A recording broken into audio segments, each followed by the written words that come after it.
Hey, what's up everybody, Shinmo here, and today we're taking a look at Thor. Thor is an assassin in SMITE, but he has very high flexibility, so much so that the solo lane is a completely viable role for him, with support being an option sometimes. You can build him in multiple ways, but for jungle, especially this season, I find that going full assassin usually does the trick best. Then, naturally, in solo, you go a basic bruiser build similar to what you might build on a Wukong or a King Arthur. Again guys, I don't think going too in-depth in builds is a good idea, especially this season. They really seem to be changing up every patch or so.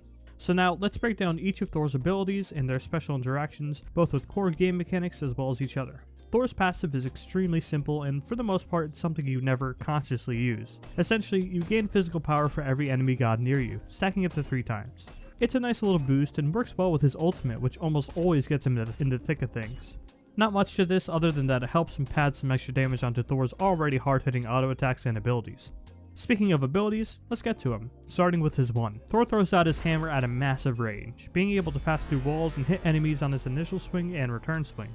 When gods are hit by both the initial and return swing, they take double damage on the return swing.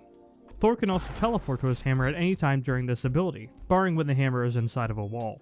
This ability is what gives Thor maximum flex potential, with it being a long range, 640 damage poke tool, clear ability on minion waves, and movement ability all in one. Of course, with such an open-ended ability, you can spend an entire video explaining everything that it can do. Just focus on trying to get an auto attack off just before, as well as just after a teleport. When you're in their face, this one's pretty self-explanatory. Just auto 1, auto 1. Even just eyeballing it and waiting to see your auto come out will still be a plenty fast and safe combo, and will only become more effective the better you get with the timing. As for autoing off a double tap teleport, well, this one will take more practice. There are 2 methods. The simpler one is to hit your double tap either raw or by setting it up with your 2, teleport once it's confirmed, and then auto attack. The more mechanically intensive method is to again set up your double tap, and then start an auto attack just before you teleport. You'll get an auto attack the instant you teleport. It's a neat little trick, and as an assassin you'll want to deal damage as fast as you can, but if you can't get this combo down easily, it's not the end of the world. Thor's 1 is definitely something you're going to want to practice a lot.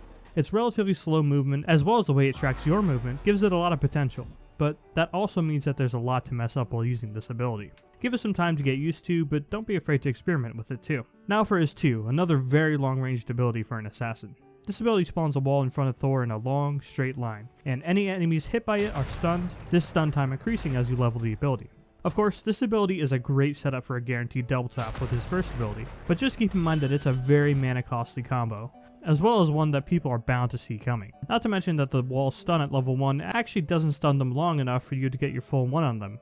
Usually people will have time to react to the backswing of the hammer by the time the stun is done. That said though, this is still a fantastic ability. Not only for it being one of the longest range stuns in the game, but also for its ability to block off parts of the jungle, or even just in the middle of lanes just to slow down an enemy rushdown. Again, people are going to expect you to always be looking for an opportunity to use this ability, so be prepared for most people to slip on their juke shoes when they're around you. The wall is fast, but not instant, so keep practicing on hitting moving targets if you can, and try to understand how you want to lead it in front of your targets. Now for his 3rd ability, easily his simplest one. Thor spins around thrice, 2 times in a circle around him and once in a small cone in front of him, with the 3rd hit doing extra damage. You can probably already guess what this is for. It's a basic combo ender for pretty much every combo, and like his 1, allows a quick auto attack before and after the ability is complete. You're still knock-up immune during it, so you can use this to your advantage in very specific situations, but keep in mind the ability isn't active for long, so you have to time it just right. Now for his ultimate. Thor flies up into the air and gets a clear view of the battlefield. He can then choose a small, circular area to land on, within a pretty substantial distance from where he started his ult, stunning and damaging any enemies in the area. Once Thor is landed, his abilities and auto attacks deal additional lightning damage, which arcs to nearby enemies in a similar way to Odysseus' bow. These additional arcs proc off of every hit of Thor's 1 and 3, not just once per ability, as well as procs item effects, leading to massive damage. This means that you'll usually be doing the same combos you've been doing when you're in somebody's face, but instead with the buffer of a stun on your side, so you'll get an extra auto attack off and start your 1 immediately upon landing, and then adjust your combo according to the situation. Typically, unless they're wildly out of position, if they beat the ult, just auto 1 teleport out. This ultimate further reinforces Thor's versatility, making him one of the best backline divers possible, given that he can do it from such an insanely long range. Just keep in mind that Thor is fully visible while he's in the air, so if the enemy sees you coming, they'll no doubt hard counter your engage. Not to mention the ult is also extremely loud, being able to be heard from around halfway of the max range of the ability. So once again, people will be keeping their eyes to the skies and their fingers on their actives once they hear it. There are obviously some glaring flaws with this ability, but frankly if it didn't have them, it would just be wildly broken, given that this is an ability that can potentially cover an entire quarter of the map. As for your ability leveling, it's a bit up in the air. You'll want to get your 3 at level 1, your 1 at level 2, your 2 at level 3. From there, it's mostly personal preference. Your 1 does more damage overall to gods, but your 3 is more efficient for clearing camps due to its lower mana cost and lower cooldown, and still has formidable damage of its own, especially when you have your ult's lightning on it. Once your 1 and your 3 are maxed, you'll want to get 2 or 3 levels into your 2 to make the stun a bit more impactful, then switch to leveling the ult when you can, since this is a substantial damage increase as well as reduces this very important ability's cooldown. So let's get to some combos. For our first combo, you'll want to wall, double tap, teleport, auto, then 3. This works as an easily confirmable and high damage poke combo, and you can follow it up with your ultimate if you're performing a gank. Our next combo is a raw double tap combo. Throw out your 1, then teleport, auto, 2, auto, 3, auto, then chase if need be. This one is a bit more damaging and far less reactable combo to perform, but of course requires a bit more skill to perform, as you'll need to hit your double tap in order to get maximum damage. Next, if you catch someone alone or in the jungle, or you use blink to close up to them, you can instead auto 2, auto 3, auto, and then chase with your 1 afterwards. This one is a bit more situational, but being able to get in on an enemy without expending your 1 as a gap closer gives Thor insanely high kill potential. Then we can move on to some combos with your ult. Ult in, auto, 1, auto, 2, auto, 3, auto.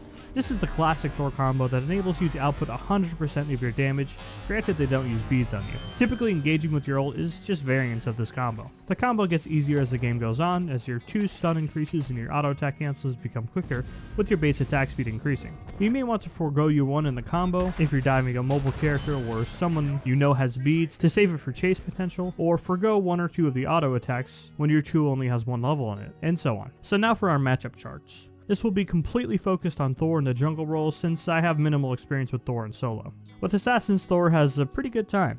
His passive and base damage means that he can trade blows with almost all of them early and mid game, as well as stop most of their combos easily with his wall. Where he really struggles is with the late game oriented assassins. He will almost always fall short of them as the game goes on, and typically you want to avoid engaging on them. Then warriors, well, you mostly just want to peel them off their teammates with your stuns and not engage them otherwise. They're almost bound to stop you in your tracks and generally just ruin your game plan. With hunters, Thor generally has a good time. He can answer most of their range with decent range of his own, and the wall works extremely well with most hunters having dashes instead of leaps. But yeah, like most assassins, you just avoid extended fights against them. Most mages are easy for Thor to deal with, just plop yourself on top of their heads and most of them just crumble. Obviously there are a few exceptions, but that goes for everyone. And then, Guardians. Ugh. Just woeful for Thor. They CC you out of your 3, they silence you when you have your 1 out and you can't teleport to it in time. It's just awful. Do your best to stay far, far away. And that wraps it up for my guide on Thor. Did you think I missed anything? Do you have any questions or comments? Let me know. And thanks for watching.